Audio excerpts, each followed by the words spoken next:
بسم اللہ الرحمن الرحیم۔ عزیزان گرامی قدر، آج ہم ایک نقطہ سمجھیں گے۔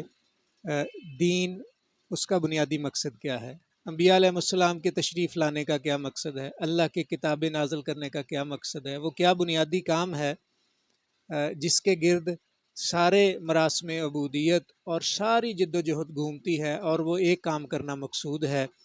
اس کو ہم کئی طرح سے سمجھ سکتے ہیں، لیکن ایک بڑی جامع آیت مبارکہ ہے سورۃ الشورى کی آیت نمبر 13۔ اس میں اللہ تعالیٰ نے 5 اولو العزم رسولوں کا ذکر کیا۔ جناب نوح علیہ السلام، جناب ابراہیم، موسیٰ، عیسیٰ اور نبی کریم صلی اللہ علیہ وآلہ وسلم کا ذکر فرمایا، اور یہ اس کا مفہوم میں آپ کے سامنے رکھ رہا ہوں۔ اس نے تمہارے لیے دین کا وہی طریقہ مقرر کیا ہے جس کا حکم اس نے نوح علیہ السلام کو دیا تھا، یعنی نبی صلی اللہ علیہ وسلم کو مخاطب کر کے فرمایا جا رہا ہے، اور جسے ہم محمد صلی اللہ علیہ وسلم اب آپ کی طرف ہم نے وحی کے ذریعے سے بھیجا ہے، اور جس کی ہدایت ہم ابراہیم، موسیٰ اور عیسیٰ علیہ السلام کو دے چکے ہیں۔ اس تاکید کے ساتھ یہ بات اہم ہے، نقطہ سمجھنے کا ہے، ان اقیم الدین، کہ آپ اس دین کو قائم کر دیں، آپ اس دین کو قائم کر دیں۔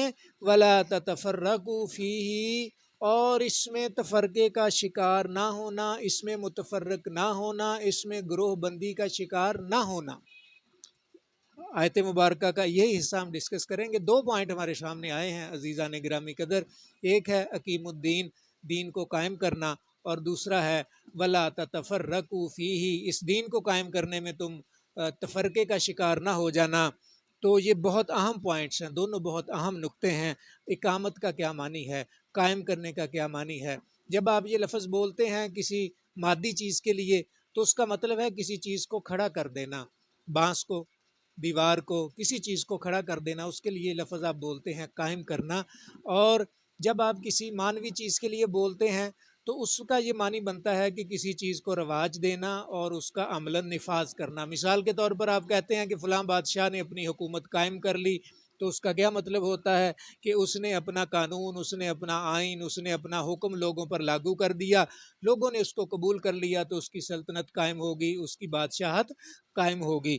پھر آپ نماز پڑھتے ہیں تو وہاں کہتے ہیں قد قامت الصلاۃ، اقامت الصلاۃ، تو اسی سے ہے ان اقیم الدین، کہ تم اس دین کو قائم کرو، اس دین کو رواج دو، اس دین کو نافذ کرو۔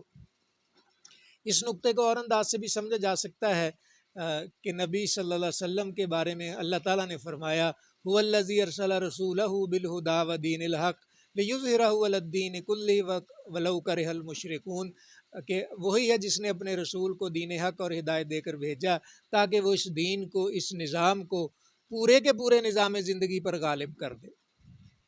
یعنی وہاں غالب کرنے کا لفظ ہے، یہاں قائم کرنے کا لفظ ہے۔